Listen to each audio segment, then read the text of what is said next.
Hello, myself Manas Singh. Today we are going to talk about a topic known as biomolecules. So let's begin with what exactly biomolecules are. So biomolecules are a chemical compound mainly composed of carbon, hydrogen, oxygen, nitrogen, sulfur, and phosphates that are found in high living organisms. The molecules are essential for all living forms as they act as the fundamental building blocks and machinery for the living organisms. So there are four types of biomolecules known as lipid, nucleic acid, carbohydrates, and proteins. Let's see the importance of these molecules in life processes. So first, let's begin with lipids. Which contains triglyceride, phospholipid, and steroid hormones. Triglycerides are highly efficient way to store energy in the body, whereas phospholipids are a type of lipids which are arranged in a bilayer regulating the movement of molecule in and out of the cell. Steroid hormones like estrogen and testosterone are lipid derived and plays an important role in regulating various bodily functions. Nucleic acid. Nucleic acid contains a nitrogenous base, 5 carbon chain, and phosphoric acid ions. So, nitrogenous base are heterocyclic molecules. It is of two types, purines and pyridines. So, the 5 carbon chains, which are the two types of pentose sugar, are ribose and deoxyribose. The sugar of the sugar in nucleic acid have the D stereoisomeric configuration, while phosphoric acid ion is a phosphate group involved in the polymerization of nucleotide, a phosphodiester bond like two or more nucleotides leading to the formation of nucleotides. So third molecule that we are going to talk about is carbohydrates, which is sugar, starch, and fibers. So basically, sugar are the simplest carbohydrate because they are most basic forms. They include the kind of sugar that are found naturally in fruit, vegetable, and milk, whereas starch are complex carbohydrates which are made up of lots of simple sugars stuck together. Our body needs to break down starch into sugar to use them for energy. It includes bread, cereals, and fibers are also complex carbohydrates. The diet high in fibers are said to be health beneficial. They may they may help prevent stomach and intestinal problems such as constipation. So now let's take a brief look on the fourth molecule, which is protein. So what exactly is protein? Proteins are macromolecules that play an essential role in the structure, function, and regulation of living organisms. They are composed of long chains of amino acid and are crucial in many biological processes, including metabolism, DNA replication, and cell signaling.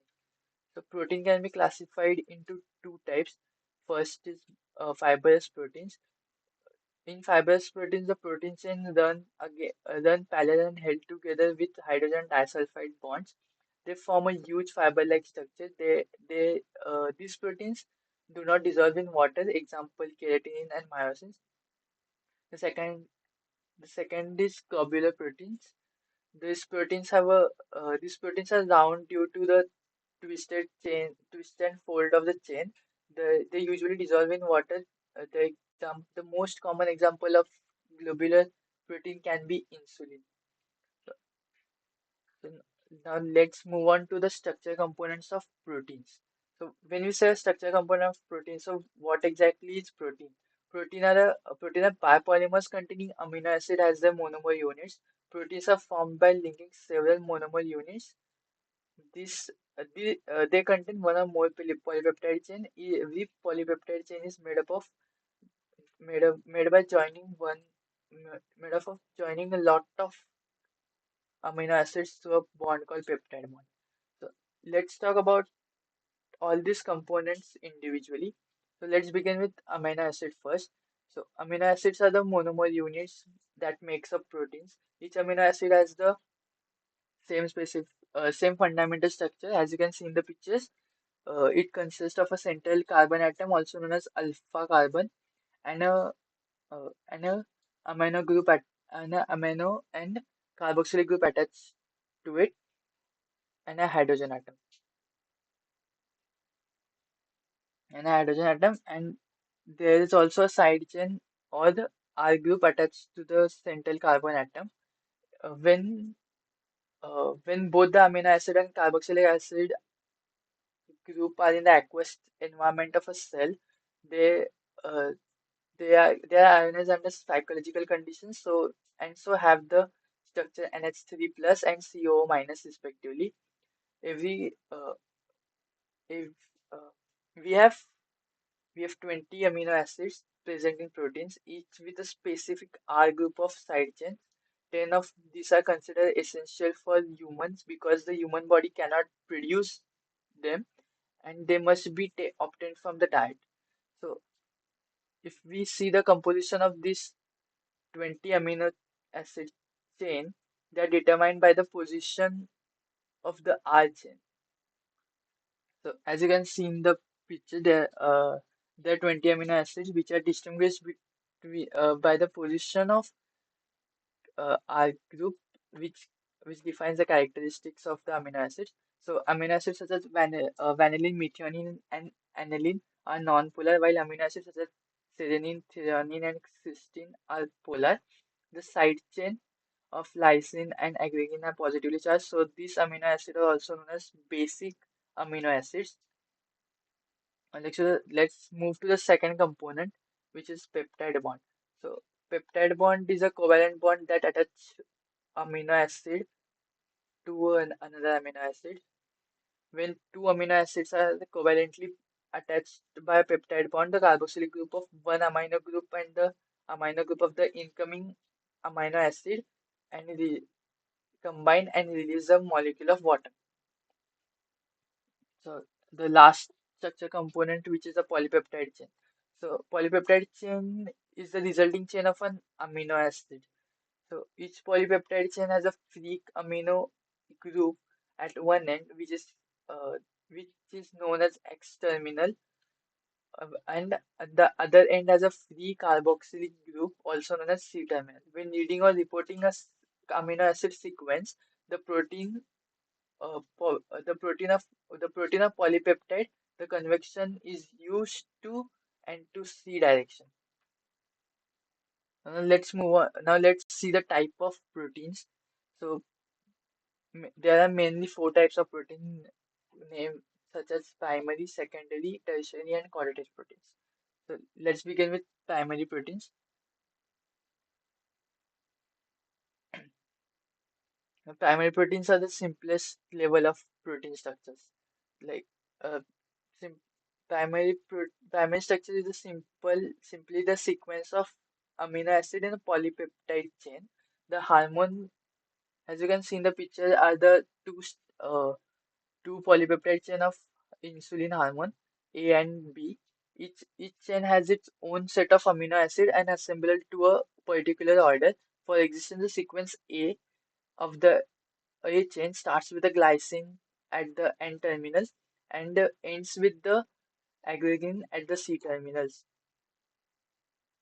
Now let's talk about the secondary proteins. Secondary structure refers to the local folded structure that forms within a polypeptide due to the interaction between atoms of the backbone. So in secondary structure, it does not involve R group atoms. So basically, uh, the most common type of secondary structures are alpha helix and beta plated sheet, as you can see in the pictures. Both structures are uh, held by held by a hydrogen bond, which forms between the carboxylic of one amino acid and the amino H group of another. So in a alpha helix, the carbonyl of one amino acid is hydrogen bonded to the amino H of an amino acid that is far down the chain. The pattern of bonding pulls the polypeptide chain into a helical structure that resembles a curled ribbon, which in turn of the helix containing 3.6 amino acids. So second is whereas in beta plated sheet, two or more uh, two or more two or more segmented of a polypeptide chain line up next to each other, forming a sheet-like structure held together by a hydrogen bond. The hydrogen bond forms between carboxyl and amino group of backbone, while the R group extend above and below plane of the sheet. The standard of a beta-plated sheet may be parallel, pointing to the same direction, or anti-parallel, pointing to the opposite direction. Now let's see the third structure, which is tertiary structure. So, so tertiary protein or the tertiary structure is primarily due to the interaction between the R group and the amino group that make up the protein. R group interaction that contributes to tertiary structure includes hydrogen bonds, ionic bonding, dipole-dipole interaction, and London depression force. In tertiary structures, hydrophobic interactions are also important, in which amino acid with non-polar hydrophobic R group cluster together on the inside of the protein, leaving hydrophilic amino acid on the outside of to interact with the surrounding water molecules. So even even you can see in the picture there is a disulfide bond, which is a covalent linkage between the sulfur containing side chain of cysteine are much stronger than the other types of bond that contributes to tertiary structures. So now let's move to the fourth and the last type of protein, which is the quaternary proteins. So when a proteins are made up of multiple polypeptide chain, also known as subunits. When these subunits come together, they give the protein a quaternary structure. For example, uh, hemoglobin hemoglobin carries oxygen in the blood and is made up of four subunits, two each of alpha and beta types. Now, uh, now let's see the role of protein in metabolism. So, role of protein metabolism can be digestion begins in the stomach uh, where hydro where hydrochloric acid denatures proteins and the enzyme pepsin breaks into the polypeptide, and as a partially digested food moves into the small intestine. It neutralized by bicarbonate from the enzyme from the pancreas. The pancreas also uh, the pancreas also releases inactive enzymes like trypsinogen and chymotrypsin, which are activated in the small intestine to continue breaking down the protein into amino acid. These amino acid are then absorbed into the bloodstream and transported to the cell for protein synthesis or the energy production. Uh, the role of protein in cellular processes can be seen can be of many types. For example, as the table shown in the PPT, which is the first function can be of antibiotics, which protects the body from foreign pathogens. Example can be immunoglobulin. Digestive enzymes which helps in digestion of food by catabolizing nutrients into monomeric units like amylase, lipase, pepsin. Messenger protein transmits signal to coordinate biological process between different cell tissues and organs. For example, growth hormones. Structure proteins construct different structures like cytoskeleton actin. Transport protein carrying substance in the blood or lymph through the body. Hemoglobin, aluminum. Storage provide nourishment in earlier development of the embryo and seedling. For example, ferritin. Hormone coordinates the activity of different body systems. For example, insulin, thyroxine. So now if we now we come to the genetic information, like what is the role of protein in genetic information? So the journey from gene to protein is complex and tightly controlled within each cell. It consists of two major steps: transcription and translation. Together, transcription and translation are known as gene expressions. So, so let's talk about the first step, which is transcription. In this process, the information stored in genes DNA is passed to the similar molecule called RNA in the cell nucleus. Both RNA and DNA are made up of chain of building blocks called nucleotides, but they have significantly different chemical properties. uh, the type of RNA that contains the information of for making a protein is called messenger RNA, mRNA, because it carries the information of or message from the DNA out of the nucleus into the cytoplasm. The second step, which is translation. Translation is the process in which the formation of gene to a protein takes place in the cytoplasm. The mRNA interacts with a specialized complex called as ribosomes, which reads the sequence of mRNA nucleotides.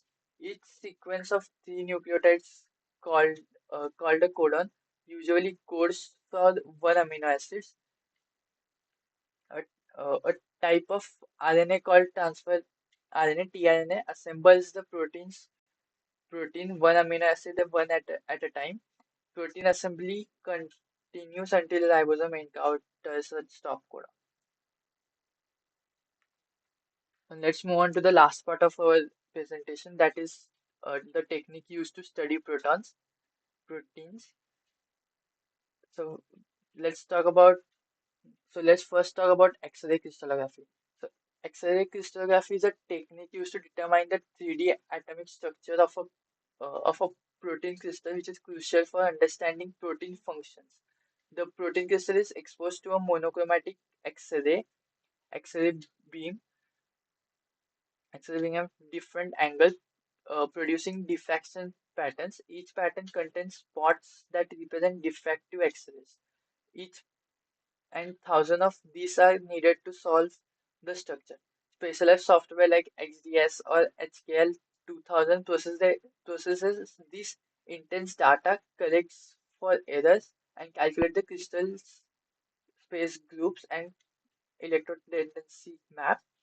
A 3D structure model of the protein is then built from the electron density map. So the second technique which can be used to study protein is size exclusion chromatography.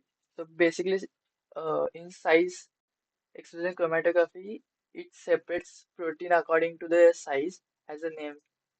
In this method, large protein emerge from the column sooner than the small ones, a somewhat contuting result. The solid phase consists of beads with engineered pores of cavity of a particular size. Large proteins cannot enter the cavity and so take a short path through the column around the beads. Smaller protein enters the cavity and migrates through the column, which result to the slow speed of the molecules and separation of large molecules.